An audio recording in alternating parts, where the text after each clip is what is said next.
নমস্কার, আমি ডক্টর আদিত্য কুমার সরকার। আমি মানসিক রোগ বিশেষজ্ঞ, কনসালটেন্ট সাইকিয়াট্রিস্ট। আমি এখন মেডিকেল কলেজ কলকাতায় রয়েছি অ্যাজ এ সিনিয়র রেসিডেন্ট।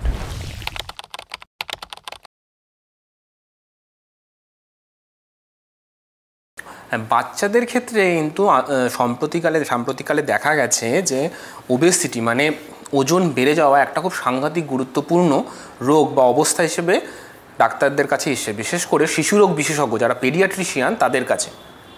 এবং বাবা মায়ের যে প্রধান একটা অভিযোগ থাকে যে আমার বাচ্চা তো খায় না, এখনকার বাচ্চাদের যেটা মেন সমস্যা, আমার বাচ্চা খায় না তবুও এর ওজন বেড়ে যাচ্ছে। এটার কিন্তু একটা অনেক ধরনের ফ্যাক্টর রয়েছে।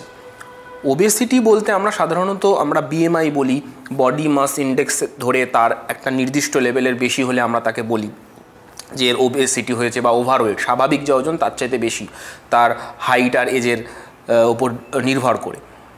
এখন আমাদের যদি দেখি, আমাদের পরিবারগুলো তার লাইফস্টাইল কিন্তু আগের মতন নেই। আমাদের পরিবারগুলো এখন খুব ছোট, বাবা মা আর একটা বাচ্চা।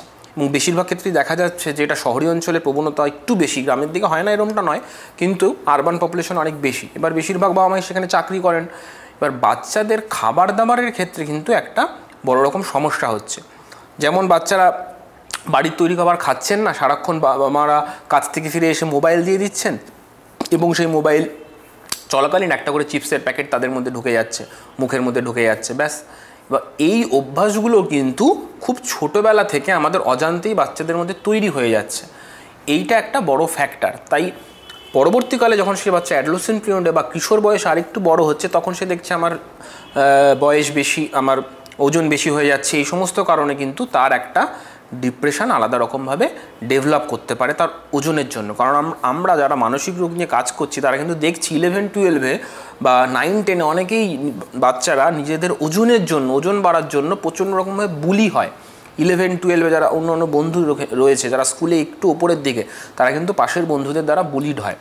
সেই জায়গাগুলো থেকে কিন্তু তাদের একটা সেকেন্ডারি ডিপ্রেশন ডেভেলপ করতে পারে। আমরা ডাক্তারি পরিভাষায় একে বলি বাইডাইরেকশনাল রিলেশনশিপ থাকে।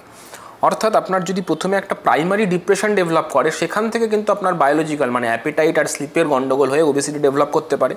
আবার উল্টো দিকে আমার খাদ্যাভ্যাসের পরিবর্তন, আমার লাইফস্টাইলের পরিবর্তন, তার জন্য আমার ওবেসিটি ডেভেলপ করলো, সেখান থেকে কিন্তু আমার একটা সেকেন্ডারি ডিপ্রেশন ডেভেলপ করতে পারে। সুতরাং ডিপ্রেশন এবং ওবেসিটি দুজনেই কিন্তু দুজনকে প্রভাবিত করতে পারে। আমাদের দেখতে হবে কোনটা প্রাইমারি, কোনটা আগে হয়েছে, সেই জায়গা থেকে তার চিকিৎসা বা পরবর্তীকালে আমরা কীভাবে তাকে ভালো করতে পারবো সেই দিকে খেয়াল দিতে পারবো।